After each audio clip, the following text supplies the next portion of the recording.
I remember the exact sound the clock made that night, not because it was any different. Just because it was the only thing that still sounded normal. Tick, tick, tick. We were sitting at the dining table, 2 plates, 2 glasses of water. The same pasta I had made 100 times. The same table we had argued at, laughed at, played cards on when the power went out. But that night my wife Emily ate in silence. Not tired silence, not long day at work silence. Just absence. Her body was there. Her fork moved, her eyes blinked. She nodded once when I asked if the food was okay. But it was like the real her had quietly stood up, picked up her coat, and walked out weeks ago, and I was just now noticing the empty chair. "You're quiet," I said, my voice sounding too loud in the room. She gave a small smile that never made it to her eyes. "I'm just tired." Tired, that word had become a wall between us lately. The apartment felt smaller somehow. The soft hum of the fridge, the low growl of distant traffic, the faint rain tapping at the window, all of it pressed in on me. I watched her, the way her hand trembled just slightly when she reached for her glass. The way she pushed the pasta around without really eating. The way she avoided looking directly at me, her gaze hovering just past my shoulder. "Long week," I tried again. She nodded, eyes on her plate. "Yeah." No details. No story about the annoying coworker. No office gossip. No joke about her boss's ugly tie. Just, yeah. I laughed softly, trying to make light of it. "If my cooking is that bad, you can tell me." Her fork stopped. She set it down gently, wiped her mouth with the napkin. She finally looked up at me, and I knew, not what she was going to say, not exactly, but I knew something was about to end. "Michael," she said quietly. The sound of my name in her voice felt unfamiliar. "Yeah," I forced a smile. She took a breath, then another, like she was trying to dive under a wave. "I want a divorce." The word didn't crash into me like I thought it would. It didn't shatter the room, it just landed, soft, flat, like a piece of mail you didn't know you'd been expecting. For a second I waited for the panic, the pleading, the anger, the shouting, the fear, but none of it came. Instead I noticed stupid details, a small sauce stain on the table, the faint hiss of the radiator, a single strand of her hair on the placemat, catching the kitchen light. "Okay," I heard myself say. She blinked, surprised. "Okay." I swallowed, the air felt too thick to breathe. "That's what you want." She nodded once, no tears, no shaking. Her face was careful, composed, like someone delivering a presentation they'd rehearsed 100 times. "I don't want to hurt you," she said. Too late, I thought, but the words never left my mouth. "How long have you?" I started, but my voice drifted off. She understood anyway. "A while." I leaned back in my chair. The wood groaned softly under my weight. I stared at the faint pattern on the table, my mind trying to rewind the last few months. The late nights, the phone turned upside down, the sudden burst of extra projects at work. The way she had started hugging me with one arm instead of two. "A while," I repeated. She cleared her throat. "I already spoke to a lawyer. They drafted the papers. It's simple. We don't have kids. We don't have much to divide." "Why?" As if that word hadn't just been emptied of meaning. "The papers," I echoed, numb. "They're in my bag," she said quietly. "I was going to show you after dinner. I didn't want to blindside." "You wanted to wait until I'd finished the pasta," I heard myself say, a faint edge of sarcasm cutting through. Her jaw tightened. For a moment something flickered in her eyes. Guilt, annoyance, sadness, I couldn't tell. "I thought it would be easier if we talked when we were both calm," she said, calm. My marriage had just been set on the table between us like a bill to be split, and she wanted calm. "How long?" I asked again, but this time I meant something different. "Since you decided." "A few months," she said. The room tilted just slightly. Months, I tried to think back. When exactly had her kisses gotten shorter? When did she stop asking about my day? When did she stop laughing at my stupid jokes? I realized with a dull ache that I couldn't locate the exact moment. It wasn't one big explosion. It was a slow leak. "Did I do something?" I asked. My voice sounded small, even to me. Her gaze softened, but only a little. "It's not one thing, Michael." "Is it someone?" The question slipped out before I could stop it. There it was, the first crack in her composure. Her eyes flicked away just for a split second. It was enough. "I'm not doing this to talk about anyone else," she said carefully. "Anyone else?" I laughed, but it came out rough. "So that's a yes." She sighed, and for the first time that night, she looked tired for real.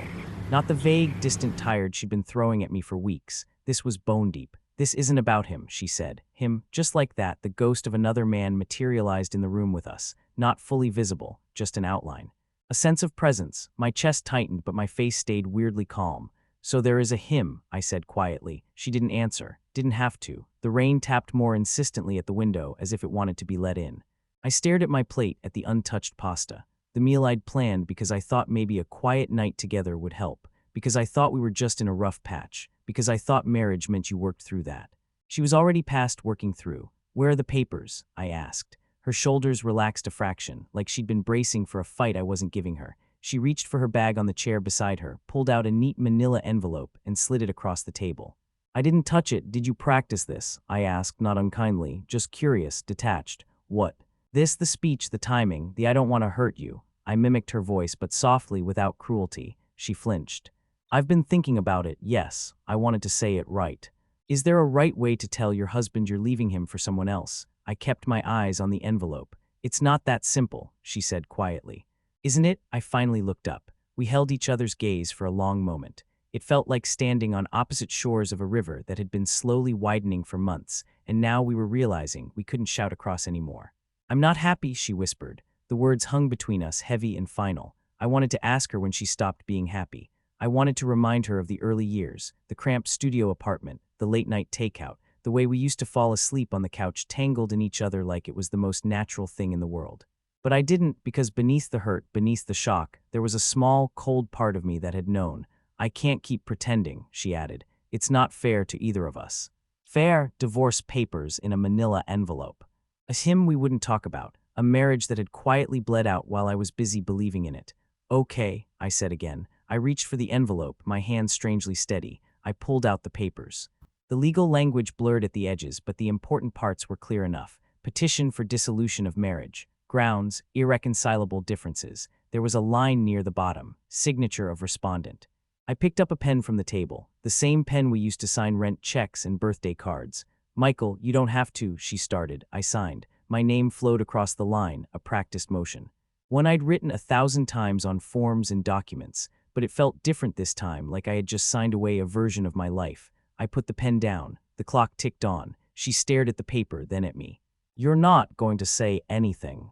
"What do you want me to say?" I asked. My voice was calm, too calm. "That you're angry, that you're hurt." Her composure wavered. "That you, I don't know. That this isn't what you want." "It isn't what I want," I said, "but it's clearly what you want, and I'm tired of being the only one fighting for something." She looked like she wanted to cry, but still, no tears came. "This doesn't mean I don't care about you," she said. I nodded slowly. "Yeah, it just means you care about him more." Silence. The rain outside picked up, streaking the window with thin lines of water that glowed faintly in the streetlights. "Where will you go?" I asked. "I'm staying with a friend for a while," she said. "A friend?" I didn't ask which one. She stood up. Her chair scraped softly against the floor. She walked around the table, her footsteps careful, almost apologetic. She placed a hand on my shoulder, a familiar weight that suddenly felt foreign. "I'm sorry," she whispered. I didn't move. Her hand lingered for a second, then slipped away. I listened as she walked down the hallway, the soft thud of her suitcase wheels on the floor. The click of the front door opening. The pause. I waited for her to say something. "Goodbye, I'll call, take care." Instead, there was nothing. The door closed with a quiet, final sound. I sat there at the table, the envelope in front of me, the ink of my name still drying on the page. The apartment hummed softly around me. The radiator, the fridge, the traffic, the rain. On her plate, her fork lay abandoned, a piece of cold pasta still speared on its tines. I looked at the empty chair across from me, and for the first time, really let myself feel the weight of it. Somewhere in another part of the city, my wife, my ex-wife, technically, or whatever the right word was for someone who just walked out of your life, was stepping into a different room, sitting at a different table. Maybe across from a man whose name I didn't know. The thought should have broken me open. Instead, I just sat very still, my hands flat on the table, listening to the clock. Tick, tick, tick. 2 weeks later, I would see her again. And she wouldn't be alone. The first night after she left, I didn't sleep, not in the dramatic way you hear in stories. No pacing, no crying into a pillow, no empty bottles on the floor. I just didn't go to bed. I sat on the couch, the blue light of the TV flickering in the dark room. I wasn't watching anything. Some late-night talk show host laughed at his own joke. The audience roared, and none of it reached me. The apartment smelled faintly of her shampoo, a citrusy, clean scent that used to mean home. Now it just marked all the places she used to be. Her mug, the one with the chipped handle, sat on the coffee table. She always said it was the perfect size for tea. I had offered a few times to replace it. "Not everything broken needs to be thrown away," she would say, a little smile on her lips. I wondered what she would say now. At around 3 in the morning, I finally turned the TV off. The silence rushed in, thick and heavy. I could hear the rain outside, softer now, a gentle patter on the street. I walked through the apartment like I was visiting a museum of our life. Bedroom, her side of the bed empty, the dent in the mattress still there, the curve of where her body used to rest. Bathroom, her toothbrush gone. A faint ring where her skincare bottles used to stand, one stray bobby pin on the counter. Closet, hangers spaced out, a noticeable gap in the row of clothes. I stood in front of the closet for a long time, staring at the absence. You don't realize how much space a person takes up until they're no longer there. The next few days blurred together. People at work noticed something was off, but they were polite enough not to ask directly. I heard the whispers, caught the lingering looks. I buried myself in tasks, emails, reports, pointless meetings. It was easier to focus on spreadsheets than on the silence waiting for me at home. Nights were the worst. That was when the house felt the loneliest, when the empty chair at the table wasn't just an empty chair but a statement, when the quiet felt too loud. I started making small piles of her things, not throwing them away. I couldn't do that, just organizing, containing, her books on the nightstand, her favorite scarf from the hallway hook, the Polaroids from the corkboard in the kitchen, us at the beach, us at a wedding, us in our first apartment, standing in front of boxes and grinning like idiots. I put them in a box, not sealed, just collected. One evening, about a week after she left, I noticed her laptop charger still coiled neatly behind the couch. She used to work there sometimes, legs tucked under her, hair in a messy bun, muttering at Excel files. I picked it up, thumb brushing over the cable. She'll need this, I thought. The realization hit harder than I expected. She would need things. She would be doing life somewhere else, making grocery lists, leaving her shoes by someone else's door, forgetting chargers in someone else's living room. I sat down, charger in hand, and for the first time since she'd walked out, I cried. Not loud, not dramatic, just quiet, exhausted tears that slipped down my face and blurred the living room into soft shapes. I didn't check her social media. I didn't ask mutual friends. I didn't want to know, not yet. Knowing would make it too real, give it sharp, defined edges. I preferred the vague, painful fog. But the universe, or whatever passes for it in a modern city, had other plans. It was exactly 2 weeks later when I saw them. I had gone to the supermarket on a Sunday afternoon, a gray, drizzly day, the kind where the city looks washed out and tired, everyone moving a little slower under umbrellas. I wasn't expecting to see her. Why would I? Our routines had always been separate enough, and yet there she was. I spotted her near the fresh produce section, reaching for a bag of apples. My body reacted before my brain did. My steps faltered. My chest tightened. I almost turned around and left, but my eyes stayed fixed on her. Same brown hair, falling past her shoulders. Same way she tilted her head slightly when reading labels. Same small frown between her eyebrows when she was concentrating. But something was different. She looked lighter. Not glowing, not radiant, nothing that dramatic, just less weighed down. The subtle tension I hadn't even realized she'd been carrying was gone. And beside her, holding a basket, was him. I didn't know his name. I didn't know his voice. I didn't know how they met, or when it started, or what she saw in him that she no longer saw in me. But I knew he was him. He was taller than me by a couple of inches. Dark hair, neatly cut. Well-dressed in that vague, effortless way, dark jeans, a gray sweater, clean sneakers. He looked like someone you'd trust to give you financial advice or help you move a couch. They were close. Not touching exactly, but close enough that their bodies angled toward each other, forming a small, private circle. She said something, he laughed, leaning in a little, and there it was, the smile, the one I hadn't seen in months, the real one, the one that reached her eyes. It felt like a punch. I froze by the row of cereal boxes, my hand still resting on a cart handle, staring like a man watching his own life from outside a window. For a moment, I considered ducking behind the shelves, hiding, pretending I hadn't seen them, but something inside me refused. We had shared a bed, shared bank accounts, shared dreams, shared silent dinners where our marriage quietly dissolved. I wasn't going to hide from her in the cereal aisle. I took a breath, steadied myself, and slowly pushed my cart forward. As I got closer, I heard fragments of their conversation. "No, the green ones are better for baking," she was saying, holding up an apple. He grinned. "You're the expert." She rolled her eyes playfully, my chest squeezed, that easy, teasing tone that used to be ours. I was almost beside them when she turned. Her eyes met mine. Time did something strange, stretched, thinned. "Michael," she breathed. Hearing my name from her lips in that moment felt like a collision of worlds. The man beside her straightened slightly, his hand tightening around the basket handle. "Hey," I said. My voice sounded normal, too normal. Like we were coworkers running into each other on a lunch break. She looked stunned, caught somewhere between guilt and surprise. I didn't know you shopped here on Sundays." A ridiculous sentence, a safe one. As if the day of the week was the most remarkable part of this moment. "I moved my routine around," I said. eyes flicking to the man beside her. He offered a small, polite smile, the kind you give to strangers in elevators. "Hi," he said, "you must be Michael." Must be, of course she'd told him about me. I held out my hand automatically. "Yeah, and you're Daniel," he said, shaking my hand. His grip was firm but not aggressive. "I've heard a lot about you." I wanted to ask, what exactly have you heard? That I'm the husband she fell out of love with, the man who signed without a fight. Instead, I nodded. "Hope it wasn't all bad." He chuckled softly, clearly unsure if that was a joke or not. I stole another glance at Emily. Her eyes were shiny, but she still wasn't crying. She looked like she wanted to say something, but everything stuck in her throat. An awkward silence stretched between us. The supermarket noises filled it, the beeping of scanners, the distant murmur of conversations, the wheels of carts on linoleum. "How have you been?" she asked finally. It was such a small, ordinary question, the kind you ask an old classmate, not the man whose heart you'd left in pieces on the dining table. "I've been," I paused, searching for the right word. "Not good, not okay, not falling apart, though that was closer. Adjusting," I finished. She nodded slowly. "Yeah, me too." Her fingers brushed against Daniel's arm, a small, unconscious gesture of reassurance. It told me more than any speech ever could. They were together. There it was, official, confirmed. The thing I'd been skirting around in my own mind suddenly stood in front of me, wearing a gray sweater and polite eyes. In that moment, I didn't hate him. I wanted to. It would have been easier if I had. If he'd smirked or wrapped an arm around her possessively or given me that smug look you see in bad movies. But he didn't. He just looked awkward. Respectful, maybe a little guilty, even if he had no real reason to be. I gestured vaguely down the aisle, grab a few things. "Of course," he said quickly, stepping slightly aside, giving me space.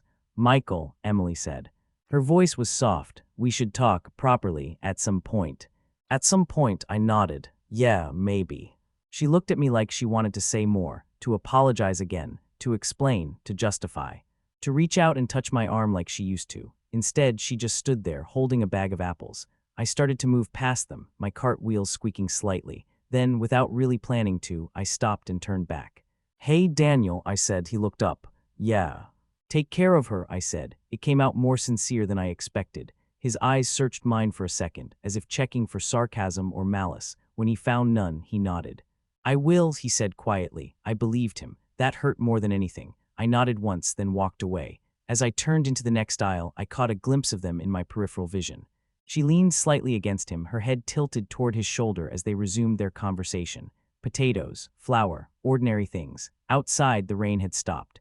Gray light filtered through the large glass windows at the front of the store, soft and diffused.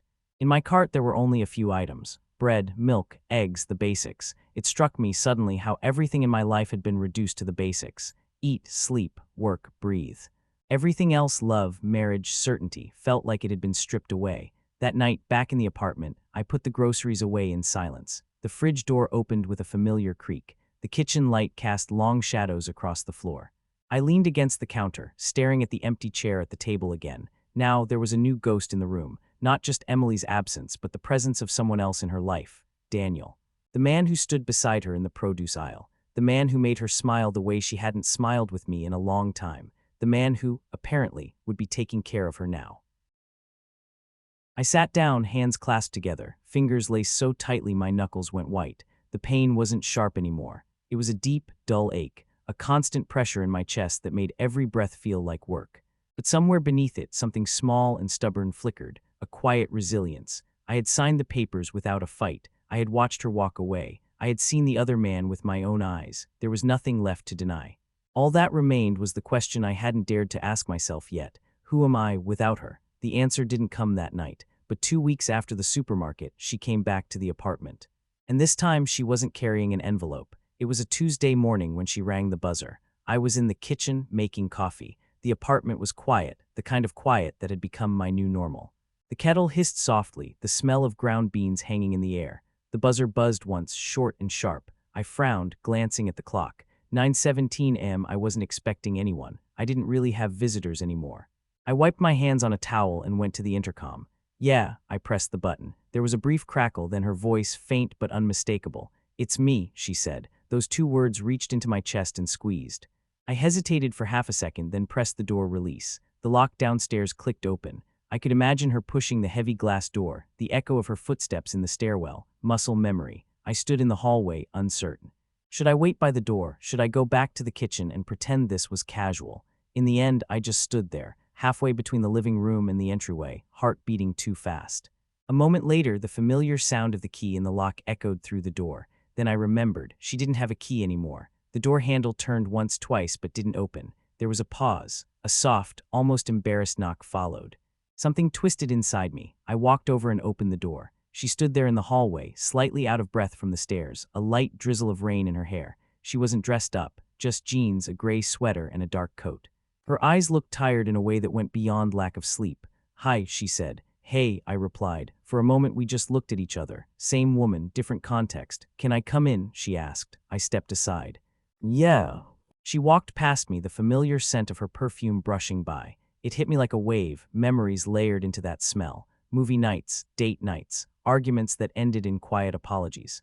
She stopped in the living room, taking it in. Some things were exactly as she'd left them. The couch, the rug, the framed photo of a landscape we'd bought on a whim at a street market. Other things had changed. Her favorite throw blanket wasn't there anymore. I'd folded it and put it in the box with her things. The Polaroids were gone from the corkboard. The little ceramic dish where she used to keep her rings was empty. She noticed.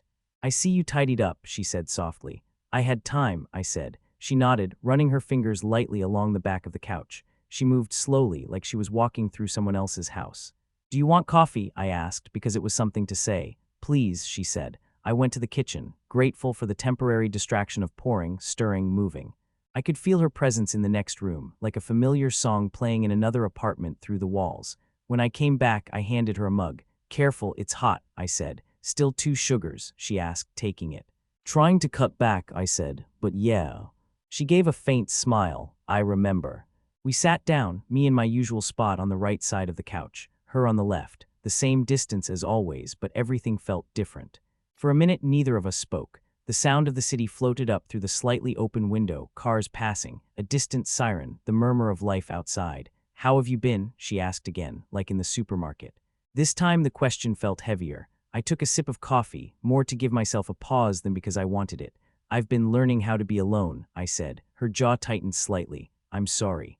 I shrugged. "You already said that." "I know. She looked down at her mug. "It still feels inadequate." I studied her face. She looked older, but not in the way wrinkles make you look older. It was in her eyes, in the way she held herself. Like she'd been carrying something heavy for a while. "How's Daniel?" I asked. She winced, just barely. "You don't have to ask me that." "I know," I said, "but I want to know what I'm really dealing with." "Not the half story." She was quiet for a moment, then exhaled slowly. "We're not together anymore." The words landed between us, unexpected. I blinked. "You're not." She shook her head. It wasn't what I thought it would be." A petty part of me surged with satisfaction. See, the grass isn't always greener, but the feeling passed quickly, leaving behind something more complicated: sadness. Not just for me anymore, but for the version of her that had believed in that new life. "What happened?" I asked. She twisted the mug in her hands, staring at the swirl of coffee inside. "I made a choice," she said quietly. I thought I could rewrite everything, start over, be someone else, someone happier. She paused, swallowed. "I told myself I was being brave," she continued. "That leaving was an act of honesty. That staying when I felt so disconnected would be the real betrayal." Her voice shook slightly on that last word. "And," I prompted, "and I was selfish," she said, "and naive. And unfair to you, to him, to myself." I let that sit for a moment. "Did you love him?" I asked. She thought about it, really thought. "I loved the way he made me feel," she said. Seen, knew. Like I wasn't just Emily, who does the groceries, and Emily who pays the bills. I loved the idea of who I could be with him. "But him," I pressed gently. She closed her eyes for a second. I don't know if I ever gave myself a chance to find out who he really was. I projected so much onto him. All the things I felt were missing here. She opened her eyes, looked at me. "That's not love. That's escape." I nodded slowly. "So why are you here?" I asked. She took a deep breath, the kind you take before walking into a difficult meeting. "I wanted to see you," she said, "outside of lawyers and supermarkets. I wanted to apologize properly, not just for leaving, for the way I left." "You mean with the papers?" I asked. "With the detachment," she said quietly. "I had to make myself cold to go through with it. I told myself if I felt too much, I'd never do it, and I had already promised myself I would." "Promised yourself," I repeated. Not me, not him, yourself. Yes, she said. I convinced myself that leaving was the only way to fix the emptiness I was feeling. I thought the emptiness was you, or us. And now, I asked. She stared at me, eyes glistening. Now I realize the emptiness was me, she whispered. Silence settled between us. I hurt you, she said.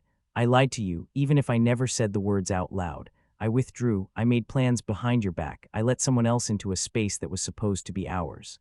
And then I came home and ate dinner with you like nothing was happening. Her voice cracked. I told myself that because we weren't fighting, because we were calm, it meant I was doing it gently, but it was cruelty in slow motion. I see that now. A tear slipped down her cheek. I watched it, feeling my own throat tighten.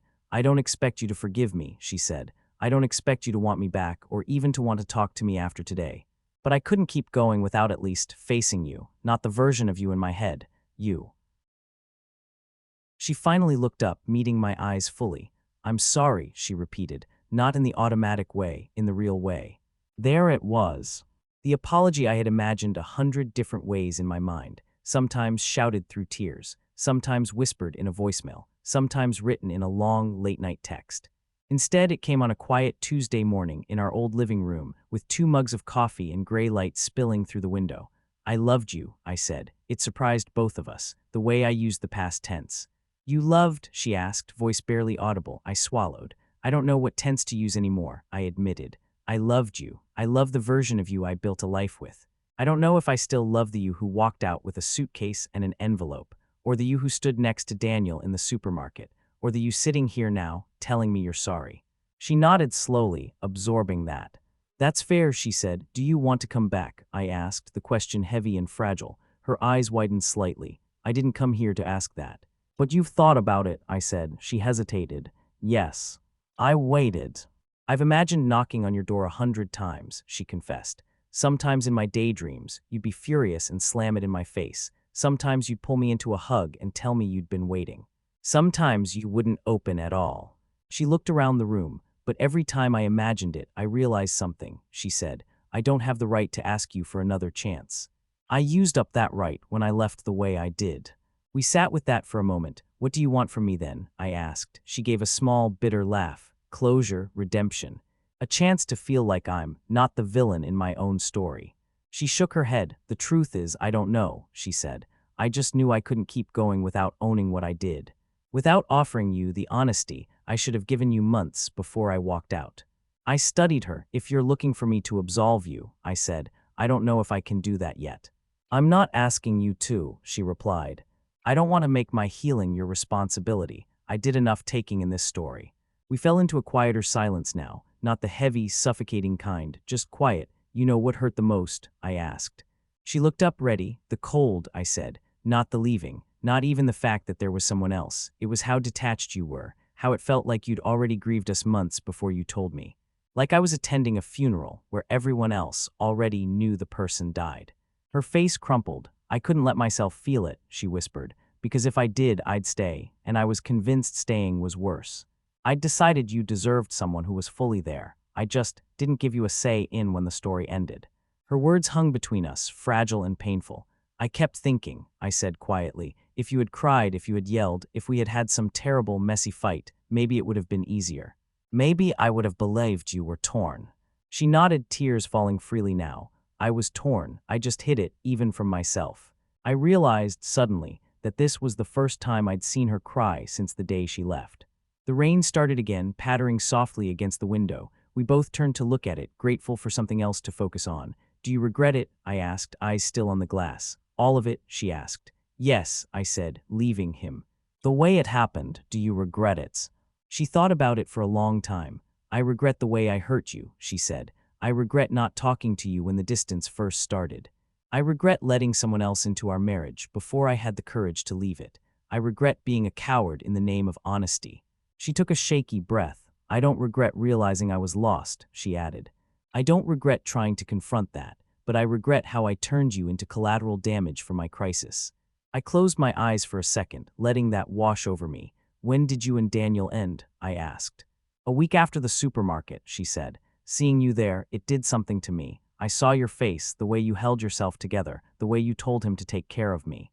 And I realized I had traded someone who loved me quietly, deeply, for someone who gave me excitement but didn't know my history, my roots. She swallowed. "We fought," she said, when I told him I wasn't ready. That I hadn't really let go of you, not in the way I told myself I had. He said he didn't want to be a consolation prize or a rebound. He was right. And then I asked. I left, she said. Again, different door. Same problem. She looked at me, eyes raw. "I'm good at leaving, it turns out," she said bitterly. "Not so good at staying." The edge of self-awareness in her voice cut through some of my resentment. "So what now?" I asked. She stared at her hands. "Now I find out who I am when I'm not someone's wife or someone's affair, when I'm not defined by who I'm standing next to in a grocery store." She looked up, meeting my eyes. "And I hope someday you can look back at us and not just feel this." Her hand gestured vaguely at the space between us. "Do you want my forgiveness?" I asked. "Right now." "I don't expect it," she replied. "If it comes, it comes. If it doesn't, that's my consequence to carry." I sat there searching myself for the answer. Did I forgive her? Not entirely, not yet, but I also didn't hate her, and that realization surprised me. What I felt most in that moment was tired, and strangely free. "I don't know if I forgive you," I said slowly, "but I don't want to spend the rest of my life resenting you." She nodded, tears still glistening. "That's more than I deserve." We fell quiet again, the rain eased, becoming a gentle mist. She glanced at the box by the wall, the one with her things. "Is that?" she asked. "Yeah," I said, "your stuff." I didn't know if you'd want it back or if I should just hold on to it until I figured it out. She stood, walked over to the box, and knelt beside it. She pulled out the Polaroids one by one, smiled sadly at some, winced at others. She held one up, a picture of us at the beach, wind whipping my hair into my face, her laughing with her head thrown back. "We were happy," she said. "We were," I agreed. She put the photo back gently. "I'm not here to ask for a second chance," she repeated. "But if there's ever a version of your life where I exist again, even just as a distant, friendly face, I'd be grateful." I let out a slow breath. "There might be," I said honestly, "but it won't be the same. We don't get to go back to what we were." "I know," she said, "and I'm the one who broke that." She stood up, wiped her cheeks. "I should go," she said. "I didn't want to take up too much of your time. I just needed to face you, to see what I'd done, not just in my head." She moved toward the door, then stopped and turned back. "Thank you," she said, "for not shouting. For not humiliating me. You had every right to." I shrugged lightly. I shouted enough in my own head. She gave a sad smile. "Goodbye, Michael," she said. There it was, the goodbye that didn't come the night she left. "Goodbye, Emily," I replied. She opened the door, stepped into the hallway. For a second she hesitated, like she was going to say something else, but she didn't. The door closed quietly behind her. I stood there staring at the wood grain, listening to her footsteps fade down the stairs. The apartment felt different now, not heavier, not lighter, just clearer. She had come back, not to stay, not to reclaim the space, but to leave properly, and strangely, that hurt in a way that felt cleaner than before. I walked back to the living room, past the box, past the couch to the window. Outside, the rain had stopped. The city looked washed, edges softened by the mist. Morning light tried to break through the clouds, pale but persistent. For the first time since she'd said the words, "I want a divorce," I felt something close to possibility, not hope. Not yet, but the faint outline of a life on the other side of this. A life where I wasn't defined by what she did. A life where the empty chair at the table was just furniture, not a wound. I stood there watching the light struggle through the clouds, feeling the quiet settle around me like a blanket. I didn't know what came next, but I knew one thing. I couldn't stay in this in-between forever. The days after her visit felt different. Not easier necessarily, just less foggy. I went back to work, answered emails, attended meetings, but there was a slight shift in how everything landed. The edges weren't as sharp. She had come back. She had apologized. She had stood in our old living room and admitted she'd been selfish, careless, lost. The story I'd been telling myself, the one where I was just abandoned, discarded, replaced, got more complicated, messier, more human, and strangely, that made it hurt a little less. One Saturday morning, a few weeks later, I woke up earlier than usual. The apartment was filled with soft, gray light, the kind that makes everything look gentler. The hum of the city outside was distant, muted. I lay in bed for a moment, staring at the ceiling, listening to the silence. It didn't feel as oppressive anymore. I got up, made coffee, and instead of sitting on the couch with the TV off like a flickering, silent companion, I walked to the small balcony off the living room. We almost never used the balcony. It was barely big enough for 2 chairs and a small table. But that morning, the air felt cool and fresh, and I wanted to breathe something that wasn't recycled radiator heat. I stepped outside, mug in hand. The street below was just waking up. A jogger passed, headphones in. A woman walked her dog, the leash slack as the dog sniffed a lamppost. A delivery truck idled at the corner, hazard lights blinking. I sipped my coffee and watched. For the first time in a long time, my thoughts weren't entirely about her. They drifted to small things. The plant on the balcony that I'd somehow managed not to kill. The email from my boss about a new project. The book on my nightstand that I hadn't finished yet. Healing, I realized, doesn't announce itself. It doesn't arrive with a grand speech or a cinematic moment. It just quietly slips in around the edges, softening the hard parts. Later that day, I opened the box, not because I wanted to torture myself, because it felt like the next step. Her things were still there, the Polaroids, the chipped mug, the scarf. A paperback novel she'd never finished, the corner of a page folded down.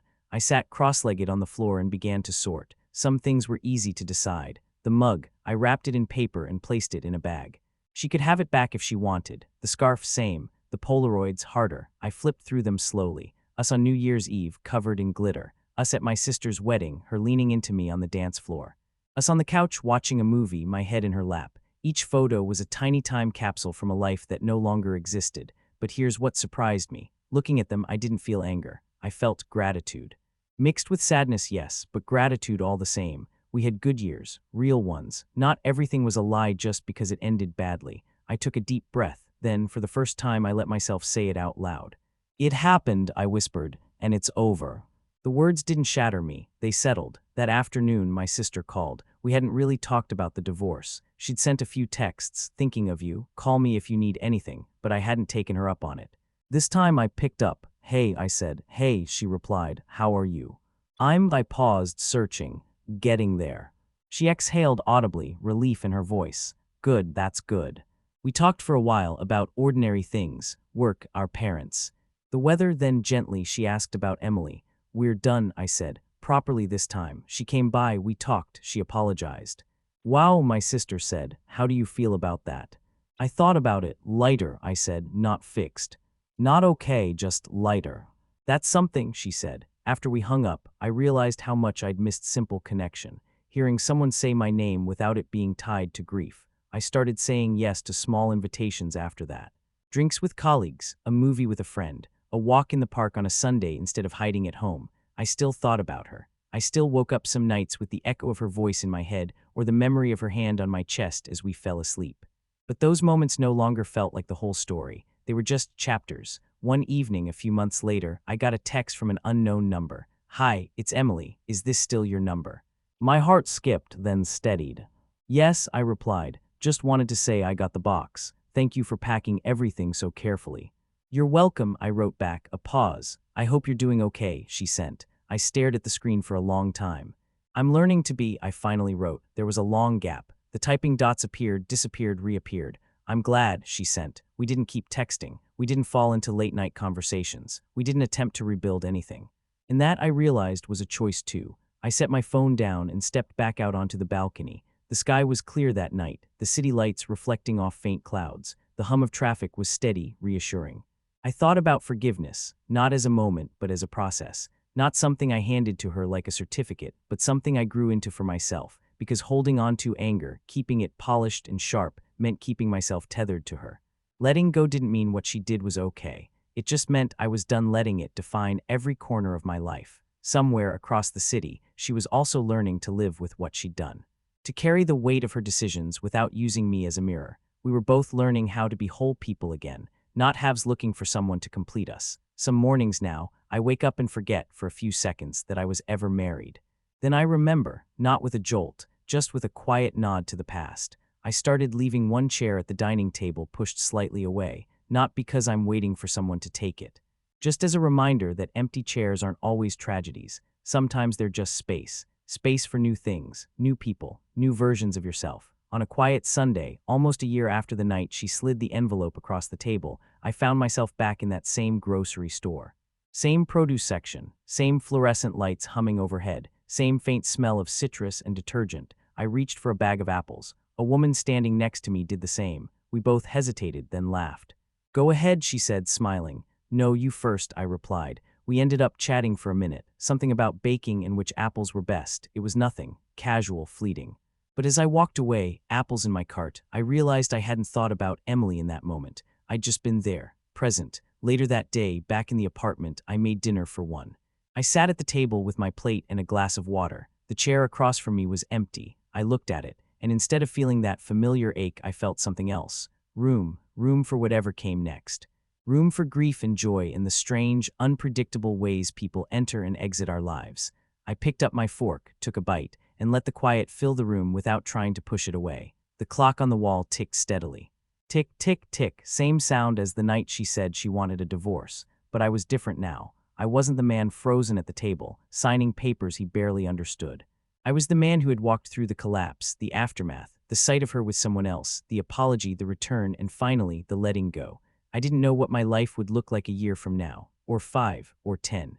But as the morning light filtered in through the window the next day, soft and pale and insistent, I felt something I hadn't felt in a long time. Not happiness exactly, just a quiet readiness. To live, to love again maybe. But most of all to be okay, even if I never did. I watched the light spill across the table, touching the empty chair, the mug in my hand, the small potted plant on the windowsill. And for the first time, I didn't see a scene of loss. I saw a beginning.